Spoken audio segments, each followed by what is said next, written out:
16 novembre 2025. Nous sommes dans la 4e année et au jour 266 de la guerre en Ukraine. Bienvenue, voici le rapport de situation quotidien. Je salue aujourd'hui tous les abonnés gratuits et ceux qui veulent le devenir.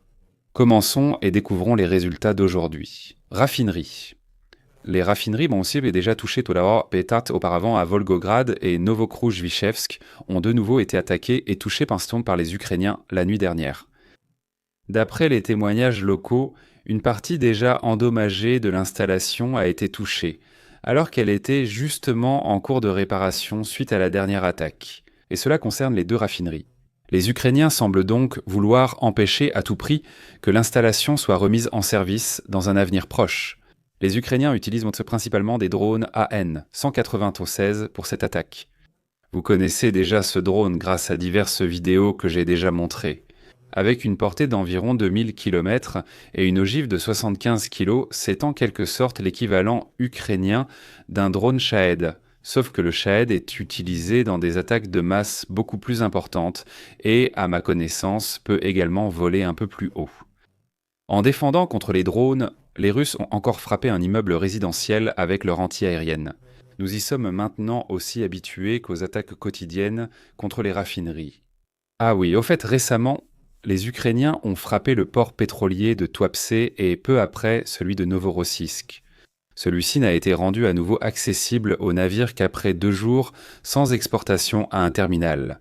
Aujourd'hui, 2 pétroliers y ont été chargés, donc je suppose que les dégâts n'étaient pas assez importants pour provoquer une interruption plus longue. Je pense qu'il a été plus rentable de détruire en grande partie les positions de défense antiaérienne sur place. Donc tous les systèmes S-400 que nous avons vus hier dans le rapport de situation, puisque le pétrole peut à nouveau circuler. Outre les frappes précédentes, il y a également eu une nouvelle frappe sur la centrale thermique d'Oriol, qui avait déjà été touchée au début de la semaine. L'hiver arrive, mais le temps sur le front reste doux avec des températures de 5 à 12 degrés le jour. Du côté ukrainien, on espère que les attaques russes diminueront pendant l'hiver. Du côté russe, on essaie cependant de conquérir complètement les grandes villes, ou celles partiellement prises avant le début de l'hiver, afin de pouvoir préparer ses propres logements pour l'hivernage des soldats et aussi creuser de nouveaux postes de combat, que l'on souhaite ensuite utiliser pour les offensives du printemps. En Russie, la situation diffère, surtout à l'est du pays. Ce que j'ai dit concernait seulement le front ukrainien. Là-bas, il y a déjà eu les premières nuits avec des températures comprises entre moins 20 et moins 30 degrés. C'est maintenant l'occasion pour les Ukrainiens de détruire les oléoducs, les gazoducs et les stations de pompage, tout en ayant un effet sensible sur la population et sur le prix du pétrole cet hiver. On le constate déjà. Dans la région de l'Amour, en Extrême-Orient, de fortes hausses du chauffage urbain sont attendues. Le gouvernement régional prévoit en effet une augmentation des prix en 2 étapes. D'abord entre 49 et 86%, puis encore une fois de 13 à 15%. Sur une base annuelle, cela représente une augmentation totale des prix de 67 à 115%.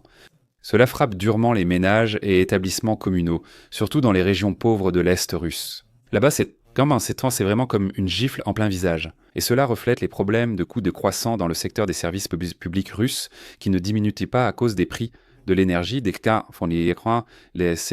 réparations et du retard dans les investissements. La force conjointe ukrainienne rapporte dans la région de Kupiansk un ordre assez bizarre. De petits groupes russes doivent hisser des drapeaux pour simuler un contrôle. Je dois maintenant interrompre brièvement et intervenir.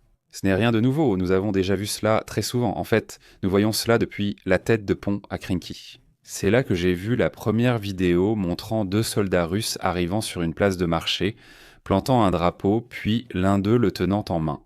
Ils ont regardé le drone, se sont laissés filmer ou photographier, puis sont repartis aussitôt à 300-400 mètres dans le bois voisin d'où ils venaient dedans. Ça veut dire qu'ils n'ont même pas conquis l'endroit, ils sont juste venus, ont planté un drapeau et sont repartis. Et depuis, on voit ça assez souvent. Principalement sur le front mais pas directement à l'est. Maintenant, c'est plutôt au sud-est, vers Krovsk, mais plus au nord-est, comme ici à Kupiansk. Et il ne s'agit même pas de vouloir transmettre de faux gains territoriaux, mais plutôt que les Ukrainiens rapportent que cela leur est en fait très bénéfique. Parce que les soldats russes qui acceptent de participer à de telles vidéos ou qui y sont contraints, Ils sont facilement repérables par les pilotes de drones ukrainiens qui peuvent ainsi cibler plus vite des groupes isolés de soldats russes. Selon l'article, tout cela souligne en fait très bien à quel point Moscou court après les effets de propagande visuelle. Alors qu'en réalité, il ne maintient que de petits îlots de 3 à 8 hommes dans la zone grise, selon le rapport. Mais je dois intervenir à ce stade et dire que je ne pense pas que Moscou ou le Kremlin eux-mêmes donnent de tels ordres stupides, pour montrer au monde qu'ils ont pu conquérir le prochain village inconnu ou la prochaine rue. Je pense, et la plupart seront sûrement d'accord, que cela vient des commandants de front eux-mêmes, qui gaspillent beaucoup de ressources ou les gardent pour eux-mêmes à peine. Ils annoncent les pertes à la hiérarchie et doivent finalement justifier leurs fortes dépenses. Il est donc plus facile de mettre quelques équipes en danger pour prendre quelques photos et prouver au niveau supérieur qu'on a fait des progrès. Ils transmettent simplement l'information jusqu'à ce que quelqu'un la fasse remonter au ministère de la Défense. Le ministre de la Défense pense qu'ils ont déjà dit la vérité, transmet l'information à Poutine, qui prononce alors un autre discours. C'est à peu près comme ça que je me l'imagine. Près de Dnepropetria, les Russes se sont rapprochés de Madjak et Volomirivka.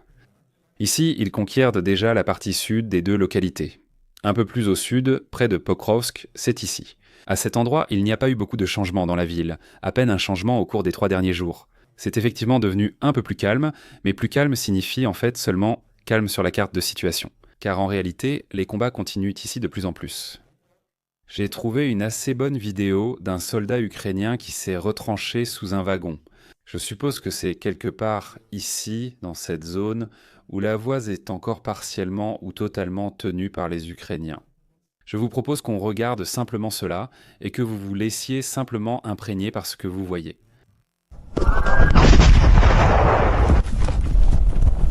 Ça va ?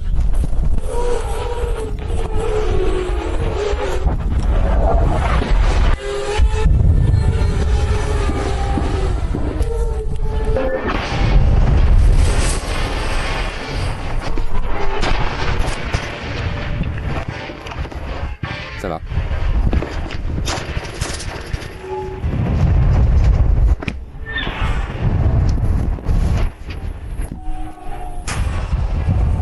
Oh, Jebet.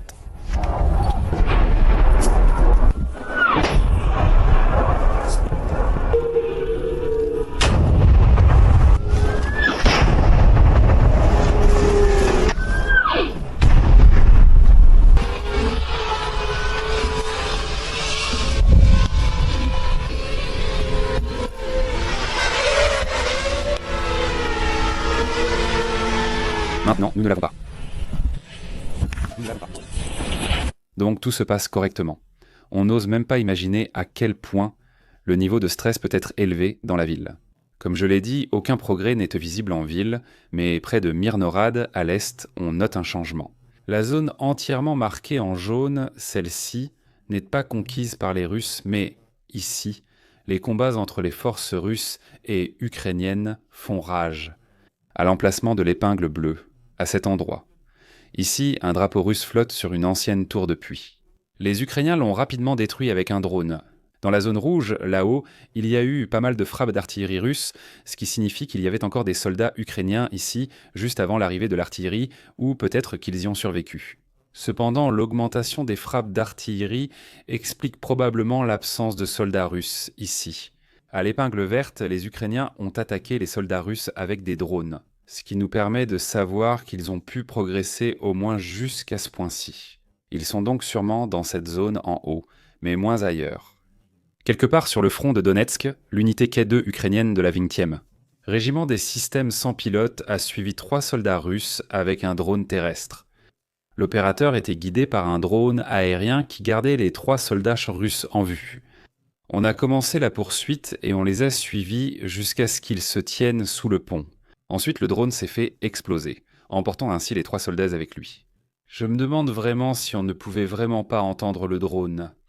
Vous connaissez ce bourdonnement et ce cliquetis typique des véhicules électroniques, surtout quand ils roulent sur des chenilles et qu'ils sont faits de maison. Et le drone roulait à seulement quelques mètres derrière eux, d'abord en haut sur la route, puis il a pris le virage et a vraiment suivi à quelques mètres derrière le dernier soldat, qui s'est d'ailleurs retourné juste avant. Je trouve cela personnellement très effrayant, surtout quand on se rend compte qu'on ne les remarque presque pas à une si courte distance. Un soldat russe filme deux camarades qui se disputent car l'un d'eux, mécontent, refuse de continuer à travailler. Je pense qu'ils ne s'imaginent même pas la guerre telle qu'elle se présente réellement. Vous savez pourquoi les véhicules de la Bundeswehr ont ce panneau avec la croix blanche ? Ce n'est pas un blason ni d'équipement pour les infirmiers de campagne derrière.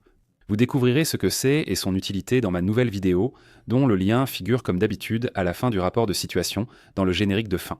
Jetez-y un œil et laissez-vous surprendre. Le chef adjoint du direction principale du renseignement dresse un tableau clair des plans de la Russie pour 2025. Moscou prévoit de rendre disponibles environ 120 000 bombes planantes issues de nouvelles productions ou de kits de conversion pour d'anciennes bombes à chute libre.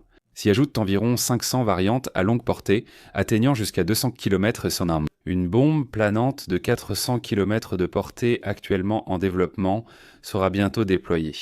Cela offrirait aux Russes l'avantage incroyable de pouvoir déplacer tout ce qui se trouve dans un rayon de 400 km du front. Autrement dit, tous les avions sont ceux les plus exposés aux dangers au sol. On pourrait les déplacer si loin que les Ukrainiens n'auraient quasiment aucune chance d'attaquer les aéroports, même à l'avenir. La production de drones atteindra 70 000 systèmes longue portée, dont 30 000 Shaheds. Nous constatons donc un objectif clair, augmenter les armes à moyenne portée. L'approvisionnement en munitions depuis la Corée du Nord diminue. Les livraisons ont chuté de plus de moitié depuis 2024 et environ la moitié des obus sont si vieux qu'ils doivent tous d'abord être remis à neuf en Russie. Pyongyang compense en partie aussi par la production de masse de drones qu'il fabrique et livre à la Russie. Pour l'Ukraine, cela signifie une pression aérienne continue due à la quantité et à la portée, mais aussi des points d'attaque dans la logistique de la Russie. La priorité est donc la défense aérienne, la guerre électronique contre bombes planantes et drones, la protection des infrastructures critiques et des frappes ciblées sur base aérienne, dépôts de kits de bombes, lignes de montage et d'approvisionnement. C'est faisable, et nous l'avons déjà vu souvent. Cependant, je vois le plus grand problème dans les attaques contre les bases aériennes russes qui se trouvent en dehors de la zone occupée. Les Russes ne se dispersent plus de façon désordonnée lorsqu'un drone ukrainien attaque. Maintenant, de plus en plus d'unités transportent des grenades fumigènes et les lancent autour d'eux pour que le drone ne puisse pas voir comment il se disperse. Un soldat de la défense anti-drone utilise maintenant un fusil pour chercher une bonne position à l'abri de la fumée et tirer sur le drone depuis cet endroit. Ça marche bien en théorie et en pratique, mais souvent il y a plusieurs drones.